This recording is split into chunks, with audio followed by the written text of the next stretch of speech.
la question est quels sont les principaux avantages que l'Union des Comores peut tirer des Jeux Olympiques Paris 2024? Alors, un des premiers leviers qui est important, c'est que la communauté comorienne, elle est très implantée en France. Elle est dynamique, il y a plein de choses qui se passent. Et de voir un peu tout ce qui se passe, de la motivation des autres pays, des pays africains qui ont émergé, des pays asiatiques qui ont émergé, ça nous donne beaucoup d'informations, puisque on le vit au quotidien ensemble, ça nous donne beaucoup d'informations, beaucoup d'échanges aussi avec les autres communautés. Donc c'est un levier exceptionnel d'avoir les Jeux Olympiques ici, et ça va aussi dynamiser la jeunesse. D'accord, merci. Alors, coach Diékou, j'aimerais vous poser la question de savoir comment le sport olympique peut-il contribuer au développement économique et social des Comores? Donc, on a un comité olympique, donc le COSIC, qui est le comité olympique et sportif des îles Comores. Il y a beaucoup de choses à faire. Comme disait coach Hussein, on a une grosse communauté comorienne ici en France et dans d'autres pays d'ailleurs. Et on a beaucoup de joueuses et de joueurs talentueux. Qui est juste à côté de moi, donc Olfat, qui est la capitaine de l'équipe de basket 3-3 et 5-5. J'en profite pour vous dire que l'équipe des Comores, pour la première fois, sera à la Coupe d'Afrique du 28 novembre au 2 décembre à Madagascar. Donc on aura besoin de nous tous pour nous encourager, nous accompagner sur cette aventure. Et donc je pense que déjà il faut s'appuyer sur ne pas, pour les, là je parle aux locaux, que ce soit les présidents de fédération, les dirigeants, de ne pas voir les expats comme entre guillemets des adversaires, mais plutôt une complémentarité pour le développement du sport chez nous dans le pays. Parce que pendant très longtemps, on était un peu considérés comme des adversaires, on venait pour prendre la place des locaux. Et heureusement, on a eu des footballeurs qui ont montré la voie, avec le beau parcours qu'ils ont fait et qu'ils continuent à faire. Et on espère que ça va être un levier, un moteur pour toutes les autres disciplines, parce que que ce soit aussi bien au basket, mais aussi au hand, dans l'athlétisme, on l'a vu en natation, au canoë-kayak pour les JO, on a des expats qui sont dans toutes les disciplines et qui demandent, qui sont honorés, mais qui demandent surtout à être appelés dans les équipes nationales. Merci, tout est clair. Alors, Olfat, je viens vers vous. En tant que Miss Comores et en même temps athlète professionnel, comment percevez-vous le rôle du sport olympique dans la promotion de l'image des Comores au niveau international? Déjà, c'est une super chose qu'on soit représenté aux Jeux Olympiques. C'est pas quelque chose qui peut arriver tout le temps. Et on est très honorés et très fiers de nos athlètes, peu importe le résultat qu'ils vont faire. Mais le fait déjà qu'on soit représenté, c'est déjà un grand pas vers l'avenir. Donc on est fiers de ça. En ce qui concerne Miss Comores, c'est un autre sujet. Aujourd'hui, on est plus axé sur les jeux, sur les sports. Mais Miss Comores aussi a de grands projets pour l'avenir des femmes aux Comores. Et il faut juste faire preuve de patience, mais ça va bientôt arriver. D'accord. Et pour la promotion des sports féminins aux Comores, avez-vous des projets personnels ou avec le gouvernement ou la fédération pour motiver les femmes dans la pratique du sport dans votre pays? Alors, avec le gouvernement, la fédération, j'en ai pas, mais oui, en effet, j'ai des projets personnels. Ça fait un moment que j'y pense, même quand je m'étais présentée à Miss Comores, mon projet c'était de réaliser une association qui avait pour but de promouvoir les enfants et les femmes aux Comores. Donc c'est un projet en parallèle entre la France et les Comores. Donc oui, ce serait de mettre en avant les femmes, notamment dans le sport, le basket, parce que c'est mon domaine, c'est ce que je maîtrise au quotidien, et que c'est un projet social et culturel. Donc il y a le sport qui rentre dans ça parce que c'est ma branche, mais j'ai plein d'autres projets qui sont derrière. C'est en cours de préparation, je suis en plein dedans en ce moment, c'est dur, mais je ne vais pas lâcher et je vais essayer de faire avancer les choses au pays. D'accord, tenez-nous au courant de l'avancement. Merci de l'applaudir s'il vous plaît. Très bien. Alors, je vais m'adresser au champion que nous avons ici. Alors, c'est une fierté quand même. Je rappelle qu'il a été médaillé de bronze au relais 4x400, c'est ça, aux Jeux de l'océan Indien en 2003. Parlez-nous un peu de votre parcours, comment vous avez fait jusqu'à en arriver là, en tant que athlète. Quel a été votre parcours En fait, moi j'ai commencé déjà par le football, le sport le plus populaire. Mais ensuite, j'ai arrêté le football, j'ai commencé très tard l'athlétisme. Et qu'est-ce qui m'a donné envie de faire de l'athlétisme? C'est mon jeune frère qui est là, qui a commencé l'athlétisme. Et voilà, c'est un ami aussi qui est en équipe de France. Donc j'avais besoin de changer de sport. Et donc l'athlétisme m'a apporté beaucoup de choses, déjà à connaître mon corps, parce que c'est un sport où on fait très attention à ce qu'on fait, on est très près, voilà, on a beaucoup de blessures, on a beaucoup de préparation. Et en 96, quand les Comores ont participé pour la première fois aux Jeux Olympiques, je n'étais pas là, mais en fait je voyais à la télé, et ça m'a donné encore plus envie de pratiquer ce sport. Et je suis né en France, à Marseille, et je me suis dit, il faut que je prenne la double nationalité pour courir pour mon pays. C'est une fierté pour moi d'un jour de courir pour les Comores. Tout à fait, je vous comprends très bien. Alors, comment votre performance aux Jeux de l'océan Indien ont-ils influencé votre engagement dans le sport? En fait, bon, moi je suis de la ville de Villiers-sur-Marne. Ma ville m'a toujours encouragé pour continuer mon sport, notamment quand on faisait des stages, pour pouvoir avoir des subventions. Et donc du coup, bon, moi, le sport, l'athlétisme m'a énormément apporté. C'est parce que je me suis dit, le jour où je vais arrêter de courir, il faut que j'aide les gens, il faut que j'apporte ce que l'athlétisme m'a apporté. Donc on va dire c'est un transfert. Et aujourd'hui, en tant que préparateur physique, quand je prépare des sportifs, n'importe quel sport, c'est comme si moi je me préparais. Parce que c'est une promesse que j'avais faite, que quand j'arrêterai ma carrière d'athlète, il faut que je m'investisse autant que je me suis investi en tant qu'athlète. Du coup, franchement, voilà, ça m'a beaucoup apporté. Ce qui est bien dans le domaine où je suis, c'est que je ne suis pas fermé dans un sport. Je peux travailler comme avec les athlètes. Vous êtes transversal. Exactement. Et au contraire, je suis très demandeur. Je peux travailler dans n'importe quelle activité et je suis prêt à donner un coup de main pour apporter mon expérience. En tout cas, merci. Je crois que tout pays a besoin des hommes comme vous. Faire le giving back, être un athlète international et revenir au pays pour participer au développement. Alors, je vais revenir vers vous, monsieur le directeur. Alors, quels sont les défis spécifiques auxquels l'Union des Comores fait face pour le développement du sport dans l'île?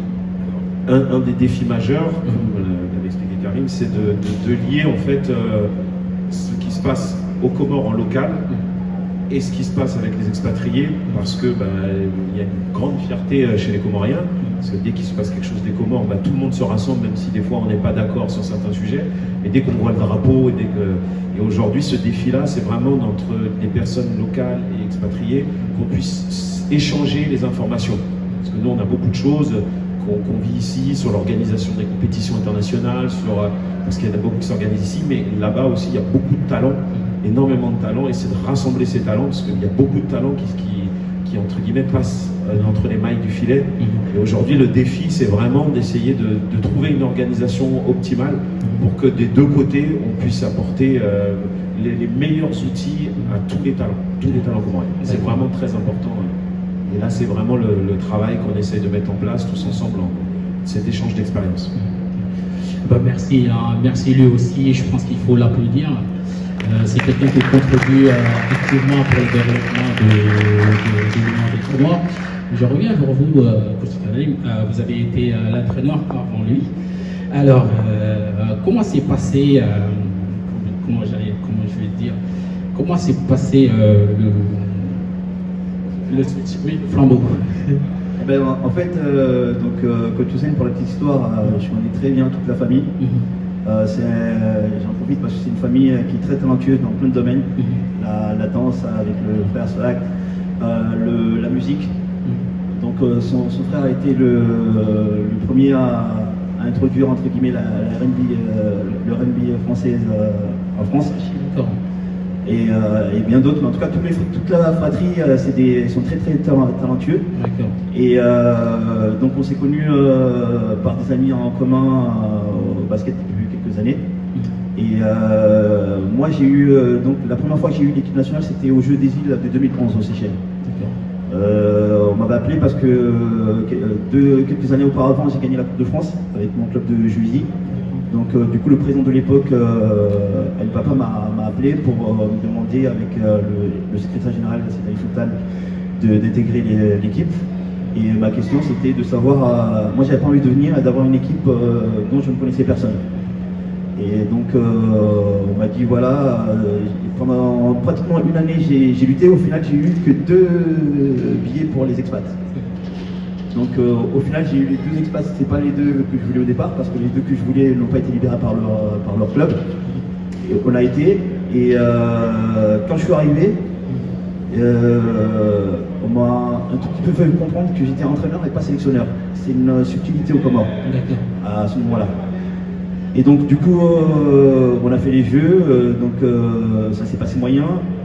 J'ai pas voulu continuer parce que moi c'était pas comme ça que je concevais le rôle d'entraîneur dans une sélection nationale. Et donc finalement le temps est passé, puis on m'a rappelé en 2019, mais cette fois-ci j'ai pu avoir beaucoup d'opportunités pour les expats, que ce soit pour les filles ou les garçons. Et là ça a été mieux.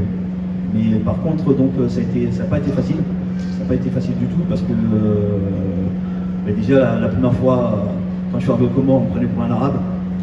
Donc moi je laissais faire, donc les gens ils parlaient en comorien, mais j'étais un peu en comorien, mais je laissais faire, donc je parle très bien comorien, donc je comprenais tout. Et ensuite donc il a fallu s'imposer, s'intégrer, surtout s'imposer. Et le fait qu'ils aient ensuite compris que j'étais comorien, ça a été un peu plus facile. Et après, il fallait convaincre ici les joueurs et joueuses d'intégrer l'aventure. Est-ce que ça a été facile Pas toujours. Donc pour la petite histoire, on devait faire l'Afro-Basket, les qualifs pour l'Afro-Basket au Zimbabwe en 2021. Et j'ai eu des clubs quand je les ai appelés pour essayer de libérer des joueurs. C'était les 2 qui jouent au plus haut. L'un c'est Jordan Aboudou. J'ai eu un des 2 entraîneurs qui m'a carrément pris de haut en me disant « Ah, parce que comment vous avez l'équipe de basket ?» Puis il y en a un qui m'a carrément refusé, il m'a dit non, ça me fait rater 2 matchs, je joue le maintien, c'est pas possible.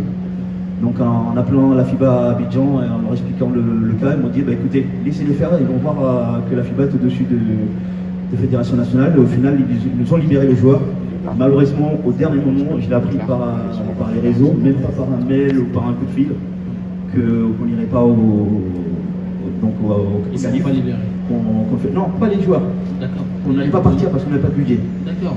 Et donc d'ailleurs ça a été une des raisons pour lesquelles j'ai vraiment été découragé parce que pour vous résumer un peu, j'avais pas non plus de staff comme au foot, un staff de 12 personnes. Moi c'est tout. Et j'ai dû faire comme coach Youssouf. J'ai dû partir pendant 18 mois en formation à l'INSEP pour avoir mon diplôme de préparateur physique. J'ai passé derrière un diplôme de préparateur mental.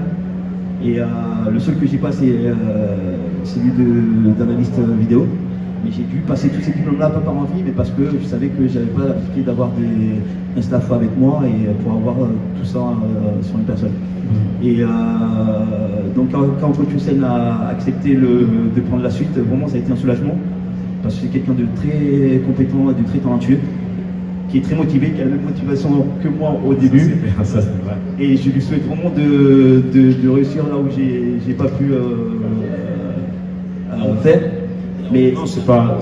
Je pense que cette expérience, elle est très importante parce que ça permet aujourd'hui de savoir ce qu'il y a besoin de mettre en place et aujourd'hui de constituer une équipe qui va être constituée et l'échange, puisqu'il est toujours dans le 3-3. Ça va nous permettre aujourd'hui de construire une équipe et je pense que cette expérience elle est très très importante d'avoir vécu et je pense que les Comores méritent d'avoir une équipe de basket parce que le basket est un sport qui est très aimé en Comores, tant que le foot et donc je pense que cette expérience elle est très très importante. Ouais. Et il a une très bonne voix parce qu'en plus il a une très bonne équipe derrière et il a bien commencé le travail et je pense que le basket comorien à 5-5 est entre des très bonnes mains.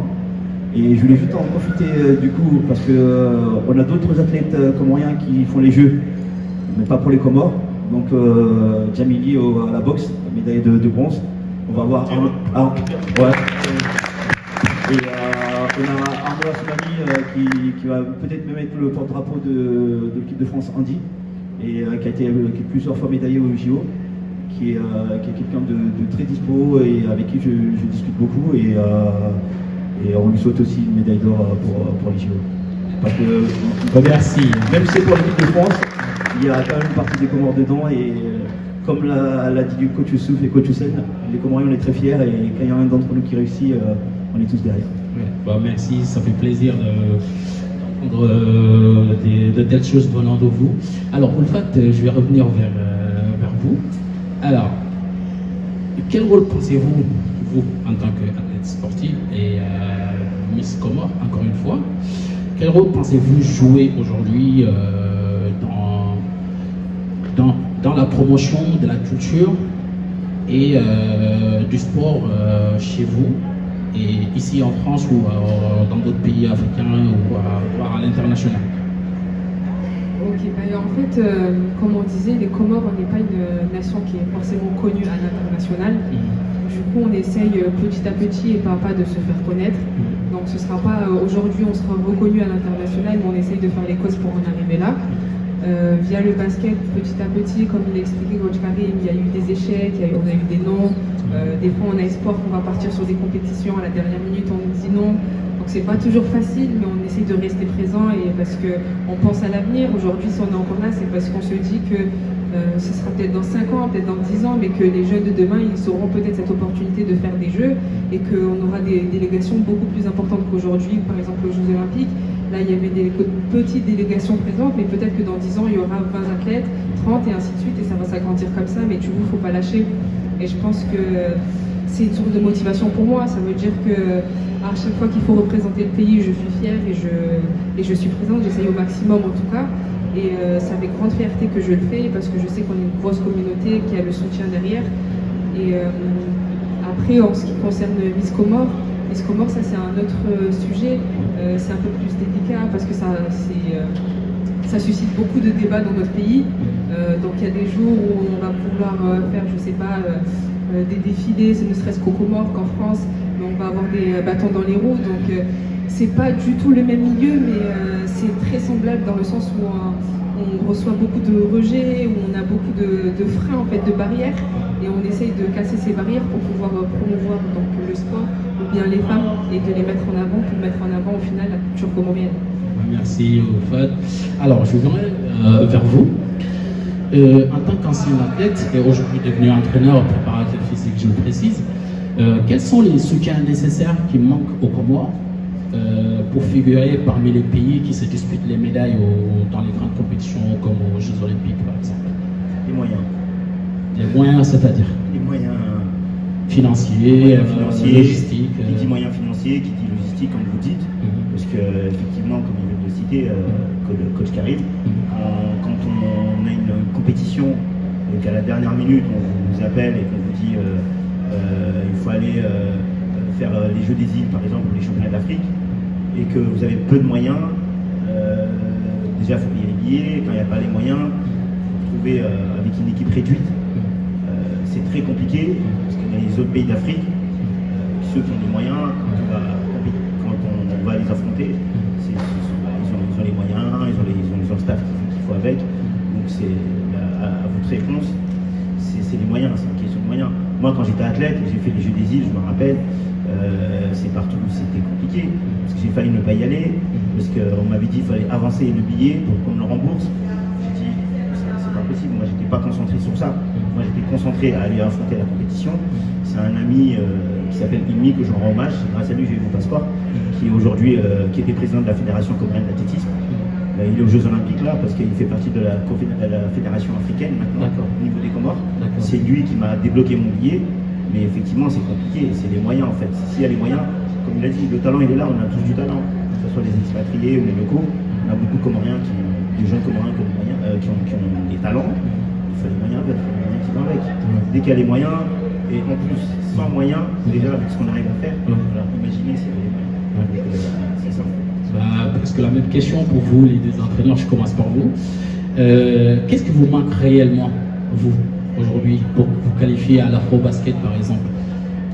Il y a beaucoup la culture de connaître le haut niveau. Ça, c'est vraiment... parce que je pense qu'arriver à un haut niveau, c'est possible, parce qu'il y a le talent aux Comores, mais c'est connaître, avoir cette culture du haut niveau, ça prend des années. Ça ne se fait pas... du jour au lendemain, donc pour ça il faut s'entourer de personnes qui connaissent, que ce soit des Comoriens ou des gens qui aiment la culture comorienne, et puis surtout se faire connaître, parce que je suis sûr qu'il y a des Comoriens qui ont peut-être des moyens, des connaissances, des réseaux qui vont nous permettre demain de ne plus avoir ces soucis de logistique. Moi j'y crois, hein, je suis très optimiste là-dessus et c'est pour ça que de le dire, d'en parler, c'est très important parce qu'à partir du moment où il y aura cette fierté, hein, on a eu l'exemple du Sud-Soudan en basket qui a été soutenu par un ancien joueur NBA qui a investi son salaire pour payer les billets, pour payer les déplacements, pour payer les passeports, pour louer les salles et ils sont dans le même état que nous, hein. Il n'y a aucun gymnase couvert au Sud-Soudan. Donc ils ont perdu d'1 point contre les États-Unis. Donc les choses sont possibles, mais il faut informer. Il faut dire qu'il y a des personnes comme Coach Karim, comme Oulfat, qui se battent au quotidien, Youssouf, au quotidien pour mettre en haut les valeurs et le sport comorien. Et c'est pour ça qu'on a été derrière le foot, parce que le foot nous a permis de se faire connaître. Les gens sont venus me voir, je sais que tu es comorien, tu as vu ton équipe de foot, c'est génial. Et le foot a servi à avancer. Peut-être que dans quelques années, le basket sera le vecteur du sport comorien, l'athlétisme, la natation, le canoë, peu importe. Mais aujourd'hui, oui, il faut se faire connaître pour que peut-être des personnes disent moi j'ai envie de vous aider. Ou j'ai peut-être des connaissances, et puis après c'est à nous aussi sportifs de convaincre les instances qu'il faut mettre les moyens parce que les Comoriens ont du talent. Et les Comoriens ils sont très généreux. La seule chose c'est que il y a tellement de gestion qui reste au pas des financements que... Si je vous comprends bien, il y a un problème de politique sportive. Tout à fait. Et j'espère, c'est tout le mal que je nous souhaite, que les Comores ne passent pas le flambeau comme on l'a déjà fait 3 fois auparavant pour l'organisation des Jeux des îles, qu'on soit capable de les faire en 2027. Ça va demander beaucoup de choses et c'est tout le mal que je nous souhaite. Mais il faut vraiment que l'État s'investisse un peu plus. Et j'ai rien contre nos amis footballeurs, les Salatantes. C'est très bien, d'ailleurs c'est grâce à eux que tout le sport suit, mais au Comores il n'y a pas que le football, il y a beaucoup d'autres disciplines qui demandent à être soutenues et à se développer. Et j'en profite, elle est partie à Asna. Il y avait Asna qui était là, qui est la sœur, donc la grande sœur de Oulfat. Elle est là, elle est en train d'arriver, elle est derrière vous, donc il est la capitaine de l'équipe de basket féminine. Merci de l'applaudir. C'est une fierté elle aussi. Je tiens à la mettre en avant parce que c'était la première expat que j'ai contactée. Décroché, oui. Ouais, et alors qu'elle était sur plein de projets à ce moment-là, et elle m'a dit oui tout de suite, et grâce à elle, beaucoup de joueuses ont suivi, et je voulais lui dire merci devant vous tous. Voilà. Merci pour tout, Asna. Merci. Alors, Oulfat, je rebondis avec toi. Alors, quand on parle des Comores, je ne suis pas comorien, mais bon, j'ai quelques amis comoriens quand même. Et quand on parle des Comores, je m'amuse même des fois à faire une comparaison, tout à l'heure on en parlait, avec le Cap-Vert que je connais très bien. Je dis souvent que vous avez la diaspora, l'une des diasporas les plus instruites en fait. Et quand on parle des Comores, on parle d'une diaspora qui a cette fierté-là, cette fibre patriotique. Et selon toi, selon vous, excuse-moi de te tutoyer, selon vous, quel peut être l'apport de cette diaspora-là dans le développement culturel et sportif des Comores? Du coup, comment je vais répondre à cette question? Je vais reprendre un peu ce que vient de dire Karim. C'est que il y a beaucoup de branches qui peuvent se développer. Mais pour ça, on a besoin de soutien, je pense, à tous les niveaux. Donc, que ce soit dans nos locaux au quotidien ou que ce soit du gouvernement, en fait, de l'État. Parce qu'il y a beaucoup de potentiel, que ce soit dans le milieu du sport, que ce soit dans le monde du travail et tout ça. Il y a beaucoup d'étudiants comoriens qui vont à l'étranger, même notamment au Sénégal. Mais à leur retour au pays, ils n'ont pas forcément les opportunités parce qu'il manque de structure. Et je pense que tout ça, c'est des terres à exploiter, mais c'est pas des choses qui sont simples à gérer. Et nous, même si on a envie de faire avancer les choses, aujourd'hui, qu'est-ce qu'on peut faire pour pouvoir faire avancer les choses? Donc c'est à nous autres aujourd'hui, si on a envie de faire avancer les choses, il faut qu'on se réunisse et qu'on discute de tout ça. Voilà. D'accord. Alors, je reviens vers vous, monsieur le directeur. Alors, quelles sont les initiatives que vous aimeriez développer là pour résoudre tous ces problèmes qu'on a eu à évoquer depuis le début de ce panel? Alors, moi, j'ai un leitmotiv qui est très important, c'est la formation. et surtout la formation des nouvelles générations. J'ai beaucoup refusé de travailler au niveau professionnel, au niveau du sport, parce que je me suis rendu compte que la formation des très jeunes est très importante, parce que ça va développer des sportifs de haut niveau, mais ça peut aussi développer des acteurs de la vie courante, des chefs d'entreprise, des ingénieurs, et à partir du moment où ces jeunes sont formés et qu'ils ont une identité forte, ensemble ils vont pouvoir construire et avoir des liens les uns avec les autres et créer un réseau qui existe dans certaines autres communautés, mais qui permet d'avancer et de donner des nouvelles idées, des nouveaux souffles. Et je pense que la formation des jeunes, et comme coach Karim expliquait par rapport à la structuration, les nouvelles générations peuvent permettre, comme Fat le disait, que le travail qui est fait aujourd'hui par nous autres acteurs peut permettre aux nouvelles générations les plus jeunes de se servir de ça, d'être formés et d'apporter des nouvelles compétences et des nouvelles relations pour avancer, mettre des moyens, trouver une manière de trouver des investissements, de motiver l'appareil d'État, de trouver les bons mots. Et donc ça, c'est très important, la formation. Et donc nous, on a besoin d'accompagner la formation des jeunes et même des moins jeunes pour augmenter la compétence. Y a-t-il une politique de détection des talents prometteurs comoriens qui sont dans la diaspora afin qu'ils puissent représenter le pays dès le bas âge? Parce que le problème que certains pays africains rencontrent, c'est que quand le joueur a par exemple 23 ans, il devient presque irrécupérable en fait. Alors pour être dans la formation, parce que je suis acteur au quotidien de la formation des jeunes en France, dans la détection française, bien évidemment que les jeunes comoriens, dès qu'ils développent un talent, les ligues, oui, voilà. Donc c'est à partir du moment où le joueur va être un talent de deuxième niveau, oui, peut-être il va être moins sollicité, mais un talent de premier niveau, aujourd'hui, il faut être réaliste, il est tout de suite happé par la formation française. Après, tous ne seront pas, comme disait coach Karim, en équipe A, et c'est là où nous, il faut qu'on intervienne. C'est vrai qu'on n'a pas encore... parce que aussi c'est une question de moyens, déjà de s'occuper de la détection des adultes, ça prend énormément de temps. Et donc aujourd'hui, c'est de travailler à utiliser les compétences qu'on a sur la détection des jeunes pour aussi la fournir en France, pour la fournir aussi aux Comoriens. Bien sûr. Merci. Alors je rebondis sur notre champion. En tant qu'ancien médaillé, aujourd'hui, si vous avez des suggestions à faire pour l'État, quels seraient vos conseils? Ça sera déjà d'aider les sportifs, comme ils ont dit coach Hussein et coach Karim.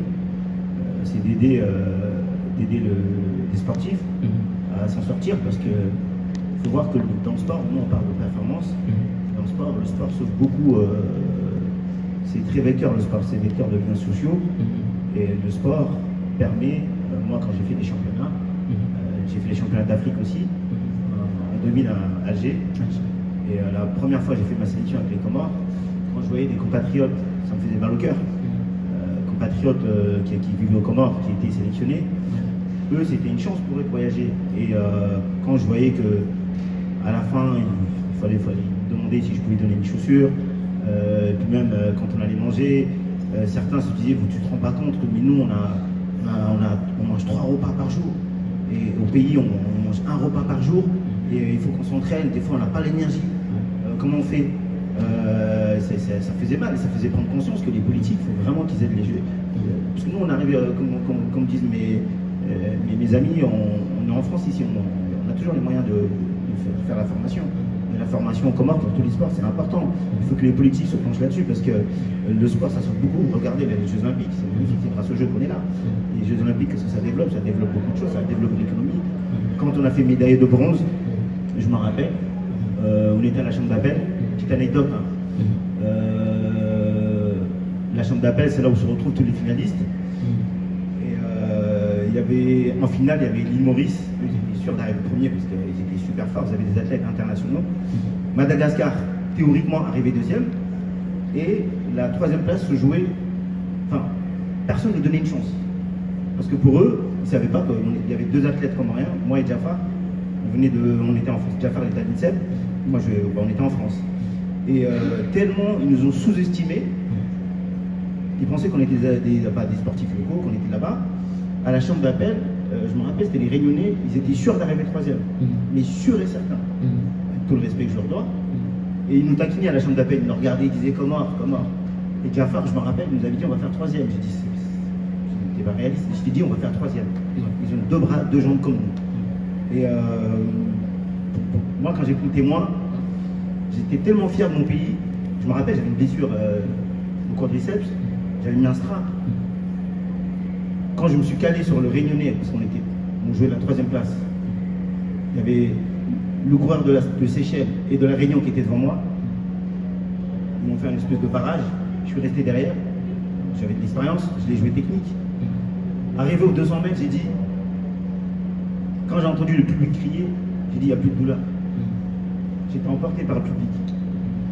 C'était ma fierté, la fierté de courir pour mon pays. Et j'ai. Excusez-moi, j'ai mis une accélération. Applaudissez, c'est vrai, il y a l'émotion, c'est difficile. Je comprends très bien. J'ai une émotion tellement forte. Quand je suis sorti du virage du 150, je leur ai dit, les gars, je suis désolé, je vais vous laisser ici. Je suis parti tellement fort. Jafar, c'était le dernier relayeur. Je suis passé en 3e position. Je vous assure. Là, il n'y a plus de douleur. Le latique, là, quand vous sentez le 400 mètres, ça fait très mal. Je ne sentais plus la douleur. J'étais emporté, je m'envolais. Et j'ai pris des mois, j'ai serré les dents, je suis parti tellement fort. Quand je l'ai donné à Jafar, qui était le dernier relayeur, parce qu'il était plus rapide, parce qu'il avait fait les JO, je lui ai donné le témoin, je me suis jeté par terre, j'ai crié, s'il te plaît, fini 3e. Quand on a fini 3e, personne n'y croyait. Et les journalistes, en parlant de moyens, ils sont arrivés vers nous, il y avait François à l'époque, ils ont dit, mais comment vous êtes 3e, c'est incroyable. Comment vous avez fait? Personne ne vous attendait. Personne. Donc ils pensaient que tous on était aux Comores, qu'on s'entraînait là-bas. Ah, d'accord. Parce qu'ils se sont dit là-bas il n'y a pas les moyens. Et... donc on a dit qu'on était 2 athlètes locaux. Donc à partir de là, jusqu'à maintenant, c'était en 2003, je m'en rappelle. Et si je suis devenu préparateur physique, c'est pour aider les sportifs. Et c'est pour aussi apporter à mon pays ce qui m'a apporté, de la fierté. Applaudissez pour ça. Ça c'est bien.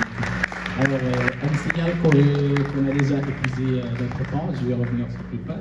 Alors, en fait, en tant que femme, le sport féminin commence à se développer maintenant. Avant, il y avait les parents qui ne poussaient pas trop les filles à faire du sport. Il y a une sorte de libération maintenant.